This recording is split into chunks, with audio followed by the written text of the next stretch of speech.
Today on Ham Radio Q&A, we will be talking about multimeters for amateur radio use, so please stay tuned for more.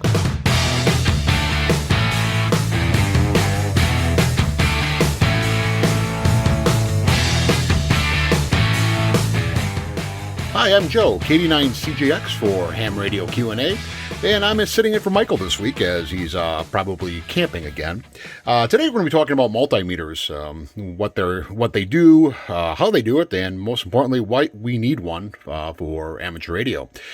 They all come in different shapes and sizes, and price ranges for that matter, from this cheapo Amazon Handheld all the way up to the popular Fluke 87. There's a multimeter for everyone's price range and for what they need. And especially when it comes to amateur radio, there's some things that this is perfectly fine for, and some things you're going to need something more like this. So let's talk about that. Everyone remembers back to their technician test, E equals IR, that's Ohm's law, voltage, current, and resistance. And all three of these test just that. Voltage, they will test currents, and they will test resistance as well. That's pretty standard of any multimeter.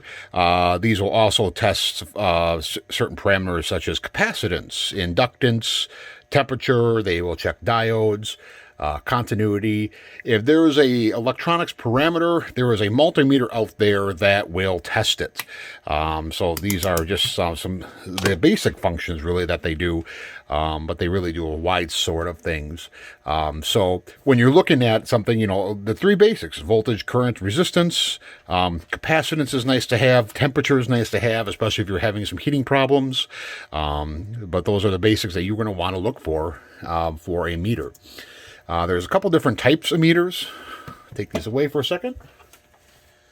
I bring out the old Simpson 260. I'm thinking, why do I have such an old meter? Well, these are really good, especially for working on tuned circuits, or when you're looking for, when you're doing some sort of work where you need to know maximum and minimum. You don't necessarily need to have high resolution or high accuracy, but you need something like this that'll quickly respond to any sort of changes in a circuit. These are great. They're solid. Even this one is probably 40 years old. Still works pretty well. Sometimes, especially if you're working on older radios, such as any radio with tubes, these old vacuum tube voltmeters come in handy as well. This one does have a couple of tubes in it, still runs at 120 volts. And again, you can see this analog meter on the front here, calibrated to ohms, DC, DC RMS, and I think it's either or, DC or AC RMS, and peak to peak. These are especially good if you're checking higher voltages on an old tube rig. And of course we have the digital multimeter. These are pretty much what everyone sees nowadays. Wide variety of sizes, shapes. Some of these, like this Fluke 87, are more for heavy duty use, industrial use. The smaller Bryman BM235. This is a great meter for on a bench. I really like this one personally. And then sometimes you get the old cheapo Amazon. This is a Anag 8008. Fits in a pocket and fit in a go bag. It would be pretty good. Good for testing batteries, fuses, checking basic continuity, things of that type. When we buy a meter, one thing we want to look for is the safety rating, which is usually towards the bottom here. And we would like to see something with like a Cat 3. Get a little bit closer there, or even a Cat 4. Cat 4 would be something on a utility side of a service. Category 3 or Cat 3 would be inside a electrical panel, such as a breaker panel, a fuse panel, something with more higher energy potential. What this category indicates is that the amount of transient voltage this meter will sustain in the event there's some sort of surge. Now, we don't have a lot of surges in amateur radio, especially if we're testing a device. So generally, a Category 2, let's show that here, Category 2 will be sufficient protection for testing a radio. It's not going to be very good protection if you're in a fuse panel or a breaker panel. Don't use one of these in there. Get something a little more reliable like this.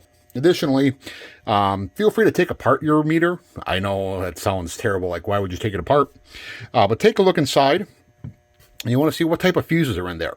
If you see the big, heavy, fast blow fuses by Bussmann, that's a good sign that there's good input protection on your radio or on your meter. If you see the little glass fuses, something like in this, it's a pretty good sign that this is not going to take a big blow. The main way that meters get wrecked is when you try to use them to measure current in parallel. What happens is Kirchhoff's law.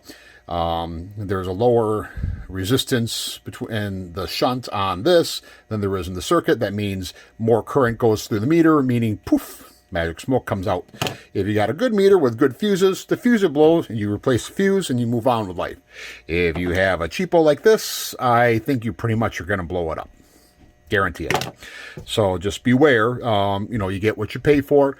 And if you do make a mistake, this is probably going to be a lot more resilient, or this one's going to be a lot more resilient than the cheapo one over here. Now let's talk about our display. Turn this on here. Usually, there we go. That's 3.5 digits there. And this will actually go to 4.5 digit display. We want that type of display. It really gives us a pretty good idea. Gives us at least 3 decimal places on smaller readings. Same thing with this one over here. You can get that type of resolution as well on the display. These cheaper G&B ones, you don't really get a good resolution on that. That isn't going to be really good for amateur radio use, especially if you're trying to diagnose electronic problems. Checking batteries and fuses, sure, it's fine. But anything that you need more than one digit past the decimal point, forget about it. Additionally, meters like this Fluke, I got another Fluke here. This is a 117, a little bit smaller, but still has a lot of features, and it's a lot less expensive. And even this Bryman, they're able to be calibrated. In fact, these Flukes come with a NIST certificate for calibration. This one, again, I'll test the battery with it. I'll test resistance or continuity, but I'm not going to take everything as it says as gospel. Definitely, once again, you get what you pay for, and if you really need to have accurate and trust in your readings, these are the way to go. These are also all auto-ranging meters, meaning that it will select the proper range for the display. If you're reading hundreds of volts, it'll probably give you 3 digits plus 1 past the decimal place. If you're in single-digit voltage, like say 5.5, like if you're testing voltage out of a USB for DC, it'll probably give you 3 decimal spots past the decimal point. And that's good, especially if you're trying to diagnose some problems.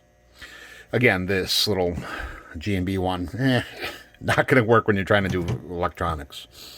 But you always want to have a auto-ranging meter. It's going to save you a lot of time. If you do get one of these that are not auto-ranging, always start at the highest setting and then work your way down till you get a reasonable resolution on your display. Now, there's a couple different types of meters. Of course, we have the handheld meter. These are what I think everyone is pretty much a fan of, but they're definitely accustomed to these. These are something you can fit in a bag, fit in the small case. This one you can fit in your pocket, even. But you can take them with you. They're great. You can set it up where you need it. Now, these are handheld. They're very good, but they do have some limitations in terms of if you're doing very fine electronic works. If you're doing electronics, especially a lot of it, then you may want to think about a bench meter. And I do have one of those here. This is a Siglent SDM 3045X. It's very nice. It's 4.5 digit meter, but you can see it has a lot more functionality than a handheld meter. It also works with the computer, so you can test, you can watch voltage over time. And definitely, if it's something that you may want to get into If you are going to start working on your own radios, I definitely would recommend one, getting a bench meter. They are a little more expensive, but the accuracy and the functions are definitely needed if you're going to be doing a lot of work on the bench. Another thing to look at when you're looking at meters is something called True RMS, and you see that listed on all of these. Even this $30 one is True RMS. We know that RMS means root mean square.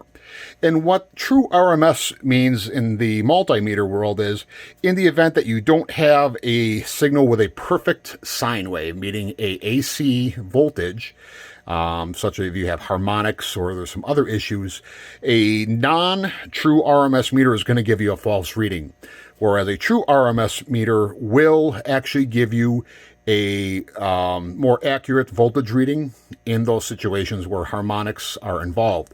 Now, none of these meters will work for RF frequency.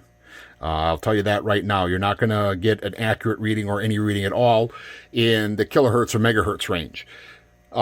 They do make RF voltmeters. They're more of a precision lab device. Not necessary for most amateur radio use. So unless you absolutely positively need something like that, don't get it. These will do fine. But back to True RMS, I personally use them. My day job is an electrician, so I definitely need something like that. In amateur radio, I would recommend it, but it's not a game changer. Because you're not going to be measuring a lot of voltages, AC voltages, that are not perfect sine waves or have harmonics or anything like that.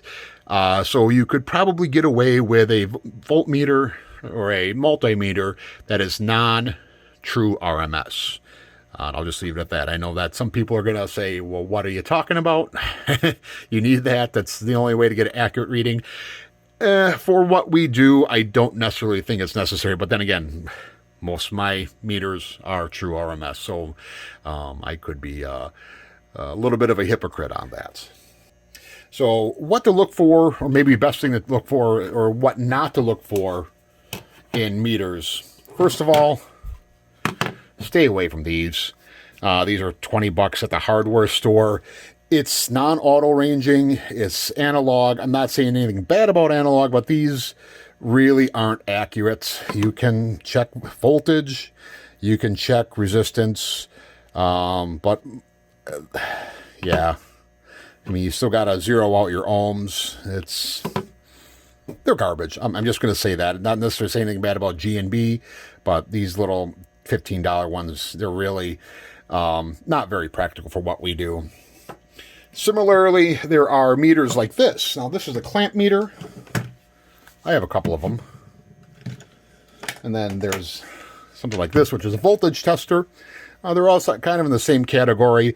Clamp meters here, these clamps are for taking current readings, generally in excess of 10, 15 amps. Something like this will do a current reading in series for 10 amps. But if you want to read higher currents, this is what you would need. Now, we aren't really watching current too much.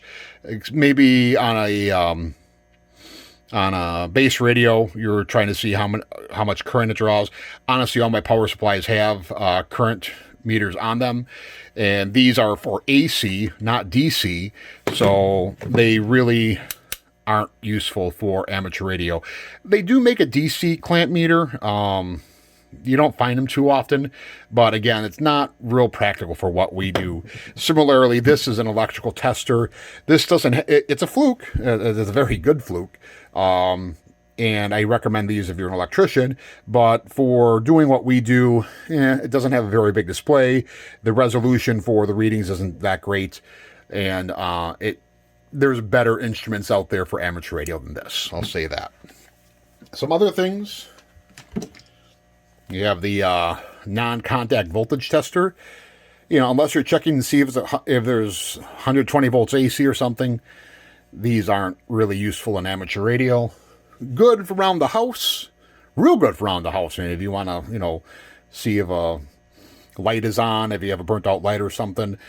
This is non-contact, so it limits your exposure to electricity. you have one around the house, but don't be using this for amateur radio, really.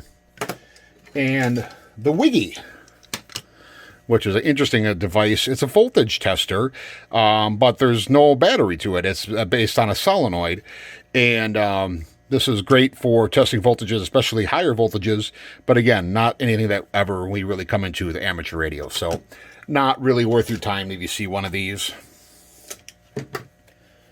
A good meter, I'll bring my old 117 here, is going to have voltage, it's going to have current, both AC and DC current, and it's going to have your resistance, of course. Additionally, millivolts, great for if you're taking readings off a board. Frequency, these really don't read high frequency, more than maybe 1,000 hertz, so the frequency isn't really necessary on these. These will check capacitance and diodes. That's great to have. Another thing to look for is look at the display. If I turn the light off here, maybe I can do this way. You know, you want to make sure that you can read that in all different types of situations. This Fluke 87, a little bit of a bigger display. It has all the functionality as the 117 did. This is more of an industrial meter. I use these at work primarily. I do have one. This is my bench one personally. I love it. I trust it. I trust it with my life in many situations. But for the average ham, maybe a little overkill. Now, this one, I really like on the bench, too. This is made by a company called Bryman, and they make all different types of multimeters. This particular one is branded for another YouTube channel, EEV Blog, and if you ever watched their breakdown or their teardown videos of meters, they go insane on these things. They'll check every little thing, and they're multimeter snobs to the nth degree. I have a particular choice of models and stuff, but these guys really go into in-depth. But again, it does the same thing. Voltage, resistance, current, diodes, capacitance, temperature. It's got audio feature for continuity, and this one is about $120. So that's in the range for anyone who wants to start a workbench. I think that's fine. I think for a bench, it's great. Got a nice little stand. And, you can drop it a little bit, and it's not going to get hurt. So, again, you get what you pay for on some of these. This is middle of the road, and I think anyone in the who wants to start doing some diagnostic stuff on radios, this is a pretty good meter. And I can't say anything bad about it personally. Then on the other end of the spectrum, you have the Amazon Special, the ANAG AN8008. For $30 or the cost of a Baofeng, you can get one of these. Now, it also does voltage, current, resistance, and it will do diodes, capacitance, it will do continuity. It has a square wave output up to like 5,000 hertz. I guess if you were testing a speaker, you could use that. I don't know why it has that on there for a $30 meter. Yeah. It's got a decent sized display. It's 4.5 digits, and it's readable. And a nice bright light there too. I like that as well. I wouldn't put this on the bench personally. This is more of a go bag type of meter. Again, it's very small. It fits in my hand. It's light. If you drop it, it'll probably break. But in a go bag, if you want to check fuses or batteries, check continuity in a cable or something, this is for $30. You grab one. I don't really think you can go too wrong on that. But I wouldn't be trusting this on higher current in a house or voltage in the house, such as in an outlet or even in an industrial setting. Just stay away from it there. But for what we do, especially if you're out camping or something, if you got to diagnose a problem on trailer lights, you can use this. It'll work. And for 30 bucks, it doesn't break the bank. So a couple other things you want, just keep an eye out for. We talked about the 4.5 digit display. A nice solid case. If you've ever taken one of these off, there's a whole meter under there. But this big rubber case really helps protect it from getting dropped, getting bounced. See, this one's got a nice rubber case on it too. So this one does not. Again, you drop this one, you're only out 30 bucks. You drop one of these two, or this one, you're probably out 120. This is, I think, is almost 200. We won't even talk about how much this costs, but yeah, you're out a lot of money if one of those breaks. So definitely, if you're getting a more expensive one, get one with that heavy duty cover. Again, watch your cat rating. This one's got cat rated up to cat 4, but realistically, category 2 is what we need for amateur radio use when you're testing a radio. If you're testing an outlet or doing something else around the house, you probably want category 3. Also, take a look at the probes. A good set of probes is going to be soft, flexible, durable. They're all banana jacks. They should all be banana jacks. For category 2 rating, you can have an exposed probe like this. Category 3 and 4, just the absolute tip is exposed on these. But for what we see, these actually, look at that. That's cute. Pretty cool. And this is good too. If you're working in a board that's very tight, you want to put these up all the way, and that way it limits the possibility of shorting something out. If you have other probes, like these big probes right here, it's got banana jacks on them, but you take that off, that leaves the possibility if you're in a board and you can short at the ground, and then you can cause more problems than you already started with. So think about that. Again, we talked about the display. We want something with a good bright display and a backlight that you can read. Yeah, believe it or not, the Fluke doesn't have that great of a backlight. The older Flukes had a green backlight, which I liked a little bit better.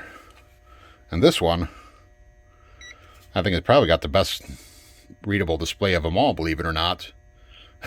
Hard to believe that, but it does.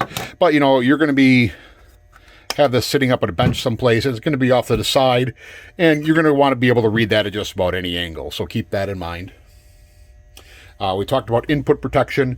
Don't be afraid to watch some YouTube videos, see what they have for input protection. Watch these teardown videos. Just about any meter on the market has a teardown video. You want the big HSB fast blow fuses. If you don't see them in there, then you know that there's probably an issue if you have transients or you do have a voltage spike. And last but not least, try them before you buy them. If you know someone who's got a couple, borrow one for a day or two, or just use it on the bench, see if you like it. Don't be afraid to ask questions. There's a lot of online communities that will answer your questions, fairly knowledgeable. But go out there and, definitely do your research especially before you spend $100, $200 on a meter. Make sure you find something that you're going to like and that's going to be useful for you. So that's it in a nutshell. Next time on Ham Radio Q&A, I'll actually do a little bit of a breakdown on this one right here. We'll see how good it is. We'll put it up to some standards and see what we can do. But for now, I'm Joe, 89CGX for Ham Radio QA 73, and have a good day.